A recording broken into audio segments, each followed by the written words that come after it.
So we're looking at Mark chapter 5 then this morning and thinking about the healing of this demon-possessed man. Very famous story that's recorded for us in a couple of the Gospels, in Matthew as well and in Luke.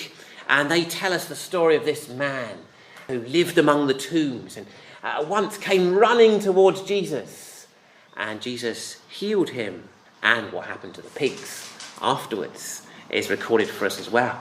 Some people think it's interesting that Matthew tells us there were two demon-possessed men living here, whereas Mark and Luke only tell us about the one. Some people think that's a silly sort of inconsistency, but it's just sometimes the way things are reported, isn't it? You'll find the same sometimes in the news. And if something exciting happens to you, you tend to focus on perhaps on one aspect of it. So there could well have been these two men who ran up to Jesus, but perhaps one of them is always in the forefront. And one perhaps takes a little bit more of a back seat. Perhaps there's one of them who's much more aggressive than the other, and much more vocal. And the other thing as well, it makes it much more personal, doesn't it? Rather than just talking about some demon-possessed men, to tell the story of one tragedy, and one person who's changed by Jesus. That's much more personal. So perhaps that's another way why Mark here and Luke as well may deliberately just tell us one of the stories, just to sort of help us to think and appreciate that as well. So we have here the story of this demon-possessed man and his healing at the hands of the Lord Jesus. And the first thing we notice is the devil who destroys. That's the first point for some of the children perhaps looking through the worksheets and so on. The devil who destroys. And we're told very clearly by Jesus what's going on in this man. He might seem a bit like a madman who's completely crazy, but we're told exactly what's happening because Jesus says in verse 8, "Come out of the man, unclean spirit." So there's this man, and living within him is this unclean spirit, what we might sometimes call a demon. And that's what the Bible tells us. Now, some people would look at passages like this in the Bible and they deny any existence of the supernatural, of the devil, or demons. They'll probably deny that Jesus is the Son of God too, you see. It just all goes together. And they'll just say, oh, this is just a sort of one of those stories that's told in old-fashioned times and it's a bit exaggerated. Perhaps this man was epileptic and he was prone to fits like that. Or maybe he had a mental health illness and maybe he was schizophrenic or something like that, and sometimes he went a bit berserk. And so sometimes people would sort of play it down and say, oh, there's nothing more going on than that. It's just one of these natural things that happen sometimes in our bodies or in our minds. Now, no doubt, we are quite complicated beings, aren't we? There's a lot of factors going on inside us, as it were. We are physical bodies, and so there are such things as epilepsy. There can be neurological problems and all sorts of health problems and things like that kind. We are also emotional and mental beings. And again, there are such problems as mental health concerns. There are things like schizophrenia and so on. But there is also a spiritual side to us, as the Bible will clearly tell us as well. And that is one aspect here that comes to the fore, because inhabiting this man is a demon, is a particular presence of Satan and one of his evil angels and so on. Now, Satan influences all of us, of course. We read in Ephesians chapter 2 and the first couple of verses, "You, Jesus, made alive, who were once dead in trespasses and sins, in which you once walked according to the course of this world, according to the prince of the power of the air, the spirit who works in the sons of disobedience, among whom also we all once conducted ourselves in the lusts of the flesh, fulfilling the desires of the flesh and the mind, and we were by nature children of wrath, just as all the others." Satan influences us all. He's at work. He's there. He's there in the air. He's here in this world. And he works amongst the sons of disobedience, of which we were, even if we're Christians, we were those before. And it'd be foolish to say that he has now no influence at all. We'll come to that in a minute. But so the Satan is at work, and non-Christians are particularly under his power, but even as Christians we experience something of his temptations too. And there are different factors involved, even in those verses. we conducted ourselves in the lusts of the flesh, the desires of the mind, and the influence of the evil one. There's that complicated nature again to us.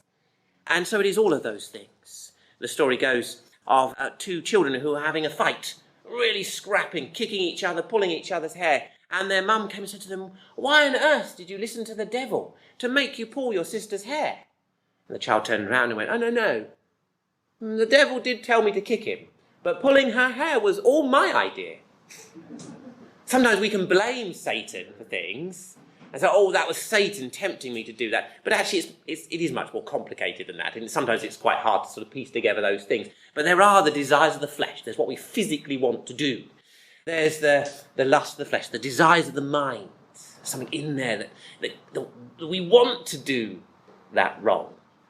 And, of course, there are the temptations of Satan too. He's the devil who destroys. And we'd be foolish to not think a little bit sometimes about the seriousness of that.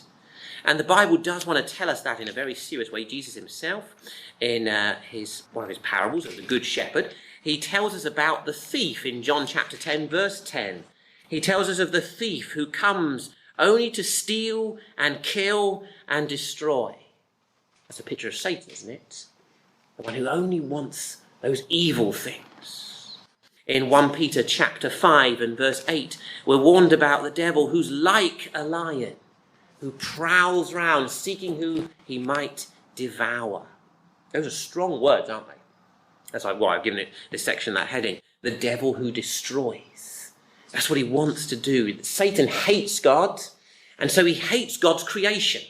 And he hates most of all human beings who are the peak of God's creation and made in God's image.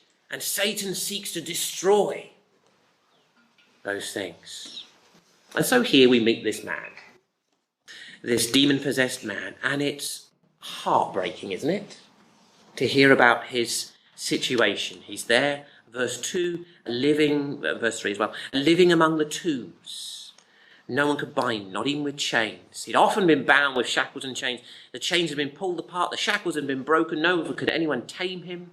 Always day and night he was in the mountains and in the tombs, crying out and cutting himself with stones. It's horrible, isn't it, to hear of this poor wreck of a human being. Someone who'd been a man, made by God, knit together in his mother's womb. And now how low has he come? He's completely alone. He's lost any family or friends he might once have had. We read of him crying out, screaming, howling, cutting himself with stones. He lives among the tombs. He lives among the dead bodies. He's dangerous to himself. He's dangerous to others. People try and capture him and chain him up because they're so frightened of him. He breaks those chains and the like. This is a man made in the image of God. And this is where the devil's brought him. This is what these demons have done to him. They've brought him down to this animal-like existence, haven't they? Everything good, we might say, has gone from his life. How did it happen? How did it come to this? Was he ever normal, we might say? And what had happened to cause this? We don't know how he came to be possessed by this demon. We do know in the Bible, of course, that the more we give in to Satan, the more influence he has. Satan only ever seeks to increase his influence of us, to destroy us, doesn't he? Think of what God said to Cain. Sin is crouching at your door. It desires to have you. Again, that's sort of a very aggressive picture, isn't it?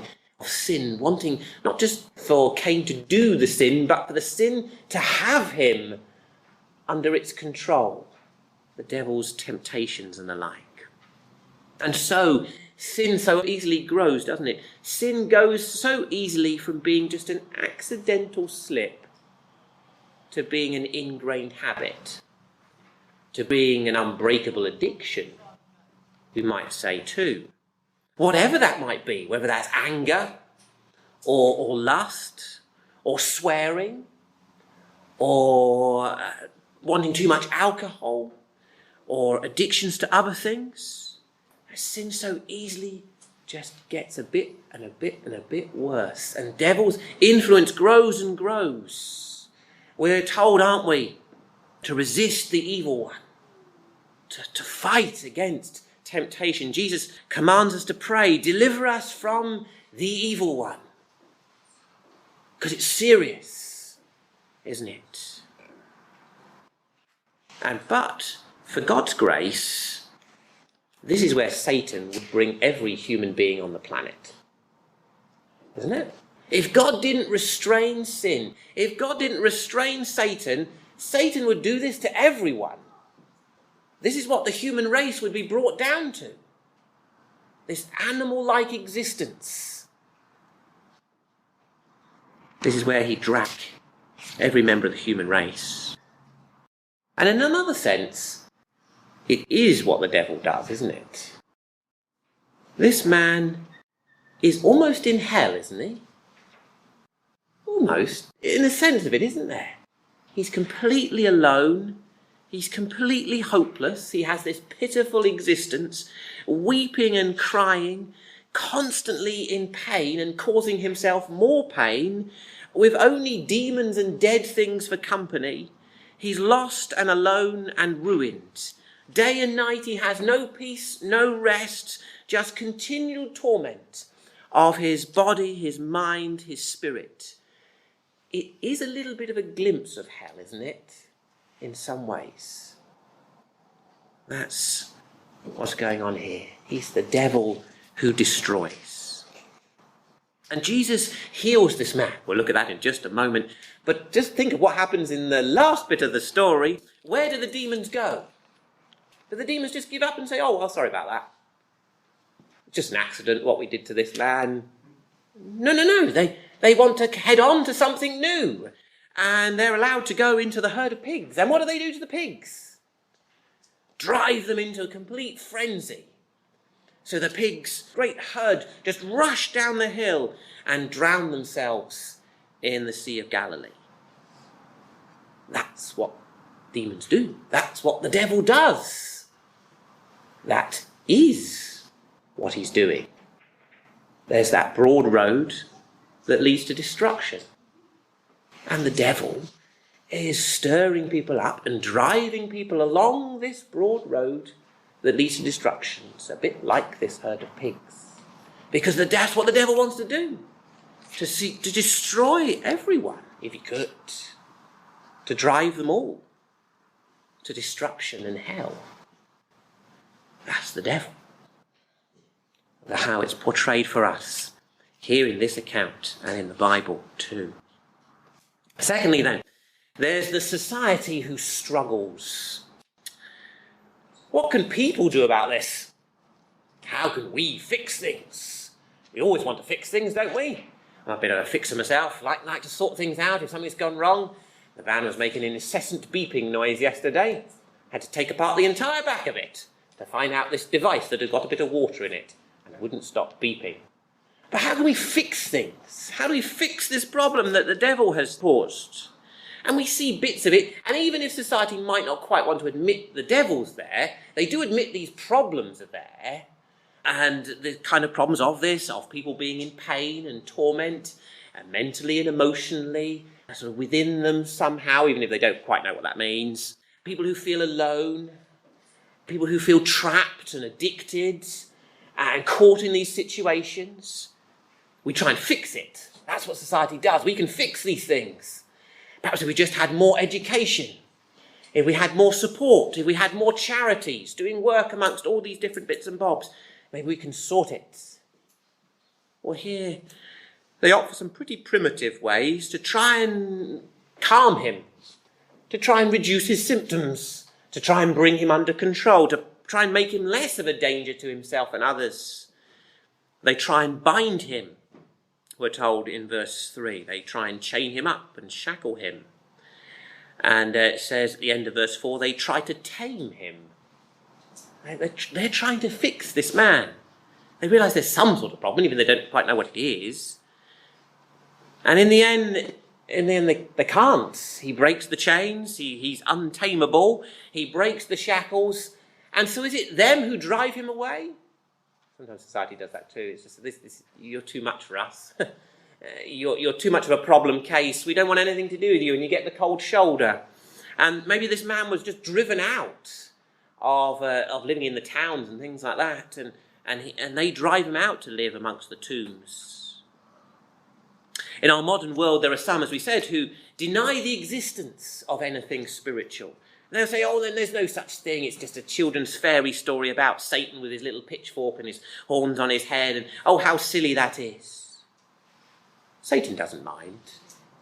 Satan doesn't mind people denying his existence. If people are blind to what he's doing, he has more opportunity to do it. And sometimes we can find, ways of dealing with things, and there are medical and educational things, and perhaps we can fix it with those sorts of things. Sometimes the modern world trivialises the supernatural. And says, and there'll be little cartoons, and people dress up at Halloween as demons and witches and the like. And there's constantly churned out scary movies, isn't there?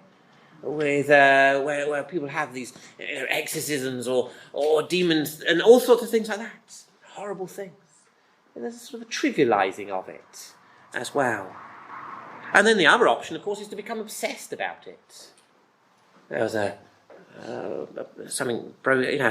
of a problem broke out. I think it was last October, because Poundland was selling £1 Ouija boards just for Halloween, and again, perhaps people thought it was just a bit of laugh, no big deal, just something silly you do with your mates, but black magic and witchcraft, trying to talk to the dead and all those other things. Well, maybe there's a lot of rubbish in those things, but there's something very dangerous in those things too.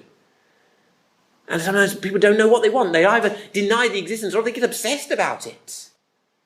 And thinking about all of these things constantly and so on. It's a society who struggles. They didn't know what to do about this man. There was nothing they could do to fix it. And there isn't. We just aren't powerful enough. There was no one who could sort the problem of these demons living within this man. There's nothing we can do to fight against Satan. He's the devil who destroys. He's the power, the ruler. And because of our sin, we are under his rule. Because of our disobedience. Because of our fallen nature. We are the captives of Satan. We are imprisoned by him. Maybe not in such a vivid way as this. But that is us. We're the sons of disobedience, who are captives of Satan. It's the society who struggles. And when Jesus heals the man, what do? When Jesus drives out the demons, first of all, they all flee away, verse 14. Those who saw what happened, those who were looking after the pigs, they flee and go and tell everyone else. And we're told they came and were afraid, end of verse 15. They were afraid of Jesus. And so they ask him to leave, verse 17. They plead with Jesus to leave them. They don't know what to do about the demon-possessed man.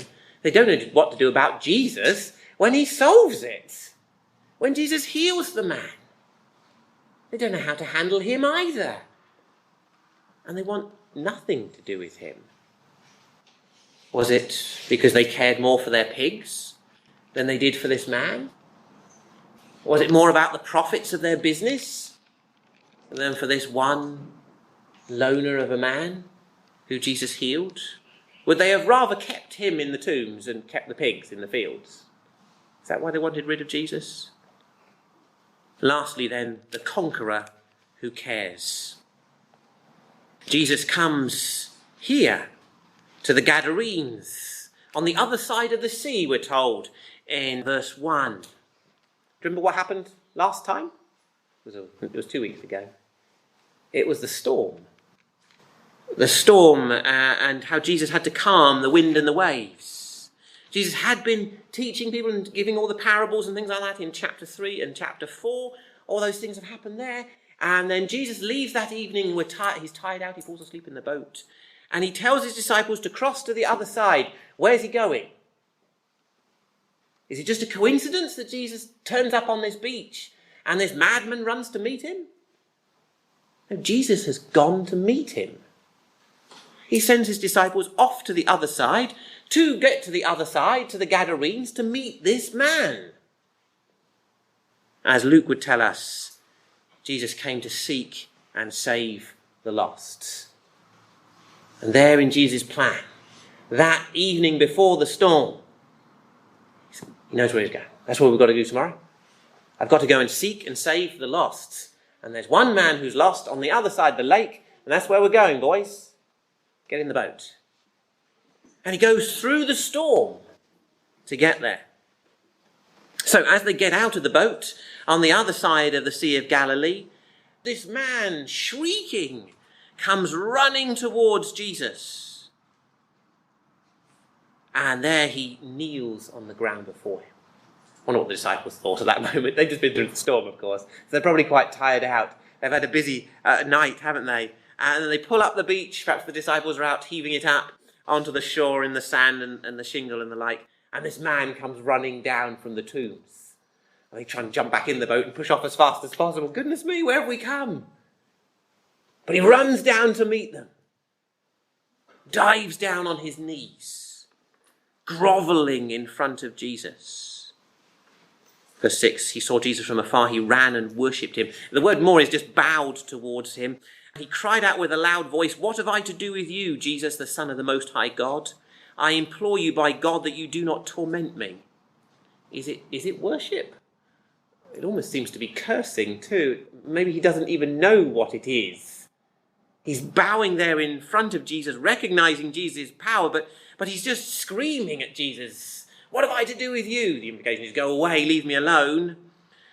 I implore you, do not torment me." He knows who he is and so on, but there is just this uncontrollable sort of speech that he has. One thing is obvious, is the devil has no power here, does he? This man runs and kneels down. This man that no one could tame, no one could chain up. He just kneels in front of Jesus. It's quite pathetic and pitiful too as well, isn't it? In a sense. And Jesus asks him then about, "What is your name?" Verse 9. And he answered and said, "My name is Legion, for we are many." Again, it's all quite a muddle. My name is Legion because we are many. It's all just a muddle in his language. Perhaps this sort of confused nature of what's really the man and what's really the demon talking within him. Again, it's hard to sort of piece between those things. He uses the word legion, and then later on in verse 15 it talks about the one who had been demon-possessed and had the legion. If they're using that word in a Roman sense, the word legion referred to 6,000 soldiers. I don't know whether they were using the word accurately, but was this man really inhabited by 6,000 demons? Or maybe something a bit like that, otherwise they wouldn't use the name. Even the numbers may not be quite right. This man is infested. Not just all these demons, and all trying to pull this man apart, aren't they? In their own horrible desires and so on. And Jesus commands them, verse 8, "Come out of the man, unclean spirit." Come out. That's all Jesus says. There's no hocus pocus. There's no bizarre chanting or any sort of magic trick Jesus is doing. He just says the words, "Come out of him. Come out of the man." In verse 13, they ask when they enter the pigs, and Jesus gives them permission. We're not even told he says a word then. When they're saying, "Drive us into the pigs," did Jesus just nod? Did Jesus just give a little flick of the finger and say, "Yeah, go that way"? That's all it took, the word of Jesus. They've gone. What a battle. One man against a legion. One man Jesus against a legion of demons. But it's not a fight, is it? They're gone. They just have to do what Jesus says, and they're gone out of him. But it doesn't end there. Do you notice what we're told right at the end about this man in verse 15? When the people from the town came to Jesus and saw the one who had been demon-possessed and had had the legion sitting, clothed, and in his right mind. That's what Jesus has done. He hasn't just driven out the demon and left this man some sort of empty shell of a man now. Jesus has changed him. He's no longer running about naked and with bits of chain hanging off him. He's clothed. He's no longer shouting and screaming. He's sitting still. Luke tells us sitting at the feet of Jesus, listening to him. He's no longer tormented and frantic. He's in his right mind. He is a new creation, isn't he? The old is gone. The new has come. He's a new man who's sitting there. And Jesus has come for him. That's why Jesus came. That's why he told his disciples to brave the storm and head out across the sea. Interesting, we didn't talk about it when we were doing the talk about the sea. But when Jesus calms the storm, he says, "Peace, be still," which can be translated, "be muzzled," which is exactly what Jesus said last time he met a demon-possessed man in Mark chapter 1. It has this idea, perhaps, that maybe the storm itself was something influenced by Satan. Because Jesus seems to be talking almost to somebody behind the storm when he says, "be muzzled." Maybe there's this idea that Jesus came for this man and Satan sent a whole storm to try and stop him. Jesus, peace, be muzzled. We're heading on. Keep on course, boys. Off to the other side. Jesus gets out the boat. Satan drives him into another frenzy to run down there to Jesus. Runs down and falls at his feet. He's the conqueror. But he's the conqueror who cares. He came there for this man. And so there's a question for us at the close of this morning. Are we going to come to Jesus? Do we want Jesus to transform us? Now, we're not quite the same mess as this man was. But we all have our struggles with Satan, don't we? And sin and temptation. Maybe we have those slip-ups that keep happening. Maybe we have those ingrained habits of anger, or gossiping, or lustfulness, or whatever it might be. Maybe there are those addictions that we cannot really stop. We just find ourselves doing them. Are we going to come to Jesus and let him transform us? Do we want to be those who are a new creation, who turn away from that old way we used to walk when we were one of the sons of disobedience? And we can't fix it. But are we those who come to Jesus and ask him to change us? But not everyone does. The locals from this town, they come to Jesus and they send Jesus away. What are we going to do this morning at the end of this service? Are we effectively sending Jesus away? That's enough. Enough religion for 1 week. Done. Tick that box. Off I'm going to go and get on with other stuff. Or do we want to come and, like this man, come and sit at the feet of Jesus and ask Jesus to change us? This man, he wants to go with Jesus. He wants to travel with him, join the band of disciples perhaps, and go with Jesus. But Jesus knows best. He's the conqueror who cares. And instead he sends the man back and says, "Go tell your friends. Go home. Tell your friends." He had a home. He had friends. Maybe he hadn't been to that home and seen those friends for years and years. Jesus, go home. Maybe you had a family there. Go to your friends. Tell them what great things the Lord has done and of the Lord's compassion. Isn't that a wonderful thing?